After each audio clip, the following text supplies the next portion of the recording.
Buckeye Nation, time to talk the Buckeyes. Our Bill Conley, part of Best Buckeye coverage here on 610 WTVN, joins us on the live line. And Bill, it seems everything's trending the right way after Week 5. You know, the Buckeyes now at 13-2 odds of being the national title winner. And when you talk Heisman Trophy, Justin Fields went from 9-1 odds before the weekend, now 5-1 odds. If you're a coach on this team, you got to be really happy, not only with how you've planned, but how your players are performing on the field. Absolutely, Joel. I'll tell you what. When I was watching game day, the deal Saturday, and Desmond Howard said Ohio State was the best team in the nation, I about fell off my chair. I couldn't believe that from a Michigan guy. Yeah. Team is playing at a very, very high caliber. And you know what? Like most of the announcers are saying, they can't find a weakness. I can't see a weakness in the team. Unless the punter maybe was getting rigor mortis from being on the sideline so long. I tell you, the team is playing at a very high rate. And I tell you what, it's going to be tough for Michigan State to come here, I think, and stay in full quarters. Yeah, well, we want to talk Michigan State for sure, but when you talk weakness, Bill, the only thing, if I allow myself to think about it, dwell on it, even consider it, is Justin Fields getting hurt. I mean, you're pretty deep everywhere else. Like you say, punting, special teams, offense, defense, lines, backfields, all of it, great. But if Justin Fields were to get an owie and go off the field, then you really got to reassess things, don't you? Yeah, you're right about that. That's one position and only position where we don't have a second or third guy that we know for sure can go in there and get the job done.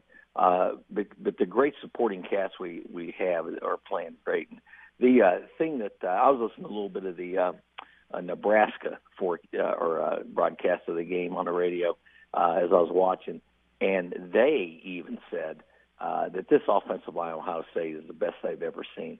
And I think that's why we're performing at such a high caliber. They're protecting Justin Fields, and they're opening up holes for the running backs and Justin Fields when needs be. But, yeah, it's a physical game. Injuries can happen, but you can't go into practice and games and think about that. You got to play full throttle. It's funny. One of the weaknesses, if you can call it a weakness, of Ohio State and Justin Fields is created by one of their strengths. It seems to me, Bill, and you can tell me if you agree, that he holds on to the ball at times too long looking for open receivers, but he's able to do that because he's getting such incredible pass protection, and maybe he needs to throw it away sooner. That is really nitpicking, but do you see that in Justin Fields, and is that part of the next step in his development? Yeah, either that or he can make some hot dogs, grill some hot dogs back here. He's got so long. Yeah. Make a little extra money doing that. Yeah. But he is. I tell you, the protection is unbelievable, but it's better to hold the ball a little long than throw it into coverage. You know, he's gone this the whole time without an interception, knock on wood, whereas, for example, Martinez from Nebraska, he's thrown 5 now. So it's better to hold it, make good decisions than make bad decisions. Well, for him and the Ohio State offense, Bill, this week, it's going to be a real test. Michigan State is solid defensively. They showed a few cracks in the armor. Indiana scored 31 on them last week, but nonetheless, they're ranked 7th in the nation in total defense. Kenny Willekes is a preseason All-American defensive end. So I guess, is that the matchup for you this weekend, the Ohio State offense against the Michigan State defense and the offensive line against their good defensive front? Oh, absolutely. No doubt about it. Mark D'Antonio is a defensive coach. That's been his background. It's been his forte forever.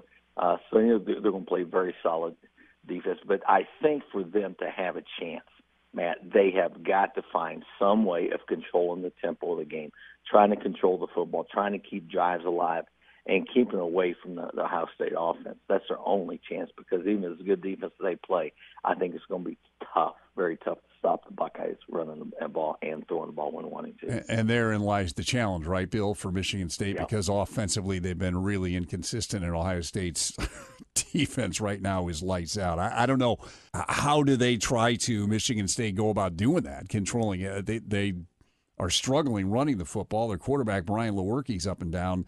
That's a tough road to hoe, isn't it, for the Spartans? Very difficult. They'll try, screen passes. Nebraska tried that a little bit and didn't execute it.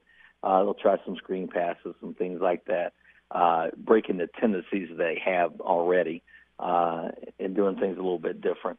So you have to watch, for some of those trick plays and things, but you don't win games on those usually. The problem is if they get behind. If they get 2 touchdowns or more behind, they do not have the type of offense that can come from behind. Well, that's one of those things, I suppose, if I was setting up the offense, I'd be like, where's Chase Young, and I'm going to run the other way. I know that's pretty basic, but there's definitely a way to do it. Bill, we'll listen for more coverage through the week. We appreciate the time this morning. Bill Conley, Matt McCoy, talking Buckeyes on News Radio 610 WTVN.